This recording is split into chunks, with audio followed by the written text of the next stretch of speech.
Pak Erik, tadi Pak Erik sudah menyebutkan beberapa BUMN yang nanti akan bagi-bagi gede nih, dividen.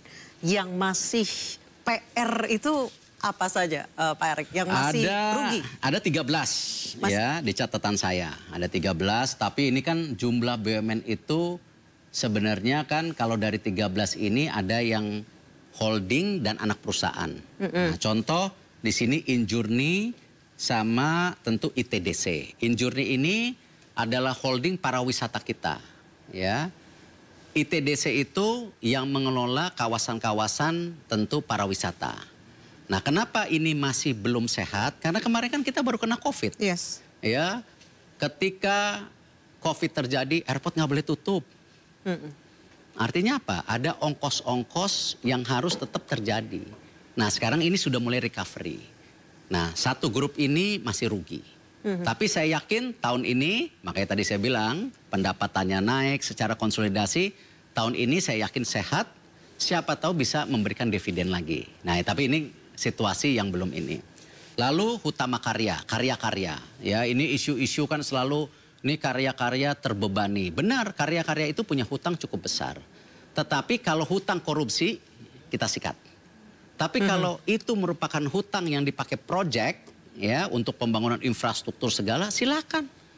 Ya, itu memang dibutuhkan. Kalau kita tadi kemarin mudik tidak ada penambahan jalan tol, sudah macet total di mana-mana. Yes, Nah, ini berhasil mudik tol. Jadi berhasil. Nah, terima kasih. Ini juga sama kepolisian, Menhub kita bekerja sama. Nah, khusus untuk jalan tolnya, dengan sekarang sudah menyambung, akan apa? Terjadi traffic atau kendaraan yang hilir mudik tinggi. Nah, ini udah mulai menguntungkan. Yang kemarin kita perbaikan, pendanaan jalan tol itu yang mesti jangka panjang dipakai jangka pendek. Nah, itu yang kurang sehat. Nah, ini yang kita perbaikan, tidak menyalahkan siapa-siapa. Tapi saya yakin karya-karya ini makin hari akan makin sehat ketika infrastruktur yang dibangun sudah menghasilkan. Sama ketika kita bicara asumsi negatif kereta cepat. Saya bilang kalau kereta cepat itu ada korupsinya kita sikat. Tapi kalau kita lihat kan kereta cepat itu pembengkakan ada 2. Karena COVID berhenti, ya. Lalu ada tentu kenaikan harga-harga besi. Apalagi kemarin ada perang Rusia, Ukraina. Jadi apa? Ada ongkos-ongkos yang naik. Sama kita membangun rumah hari ini, coba di mana-mana pasti ongkos bangun rumahnya naik. Hampir 30-40%. Artinya seluruh proyek infrastruktur ataupun pasti ada kenaikan hari ini. Karena situasi pasca COVID dan situasi harga karena perang ini, baik bahan baku, energi, kebutuhan seperti besi ini ada kenaikan. Tapi kalau dikorupsi, kita sikat. Nah itu. Langsung disikat. Cuman kalau selama ini menjadi proyek-proyek yang saya rasa menjadi solusi infrastruktur, saya rasa tidak ada masalah. Apalagi sekarang kan, anak sekarang dikit-dikit healing ya Pak Erik ya. Dengan adanya jalan tol yang langsung nyambung itu kan. Perlu jalan tol, mau kereta api yang atasnya ada jendela. Ya itu bagian menjadi apa? Servis kepada masyarakat. Itu. Oke, Pak Erik mungkin boleh diulang lagi. Nah, dengan dividen yang sangat besar itu 80,2 triliun. Sebenarnya apa sih untungnya secara langsung untuk masyarakat? Tadi saya sampaikan bahwa program-program bantuan sosial itu ya salah satunya selain pendapatan negara dari pajak ya dari dividen BUMN.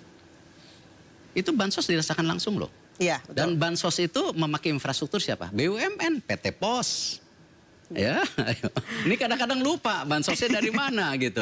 Dari bank-bank BUMN. Dari bank-bank BUMN dilakukan ya. Jadi penyaluran bansos itu kalau yang cash bisa melalui PT POS atau yang punya rekening buka rekening. Tetapi kalau yang dibagikan langsung, ya tentu ada logistiknya. Nah, logistiknya itu kan menempel. Nah, itu. Lalu pembukaan lapangan pekerjaan. Ini penting loh. Jangan sampai kita ini 55% mayoritas anak muda dan isunya itu lapangan pekerjaan. Apalagi kalau sekarang saya suka kirim ke tim saya tuh. Ya, kalau saya ngeliat TikTok, Instagram, saya kirim tuh ke tim saya. Loh, kursi ini pun kita tinggal bisa balik lagi, berhenti di sini loh. Udah ada robotiknya, kursi. Iya kan? Bangun rumah 3D, pakai 3D. Sudah ada contoh rumahnya. Lalu ada Chat GPT yang menghilangkan hampir 4,8 juta pekerjaan. Nah ini kan sesuatu yang menyeramkan. Nah karena itulah kenapa kami selalu kembali punya program pembukaan lapangan pekerjaan. Nah, lapangan pekerjaan sekarang BUMN yang di tahun 2022 itu mencapai 48,5 juta. Ya, itu terdiri dari apa? Kita gampang. Bagaimana jumlah agen briling? Itu ada 1,2 juta. Agen briling itu kayak ATM yang cash di desa-desa. Kalau ke daerah-daerah ya, itu pasti nemu. Tapi itu kerjaan.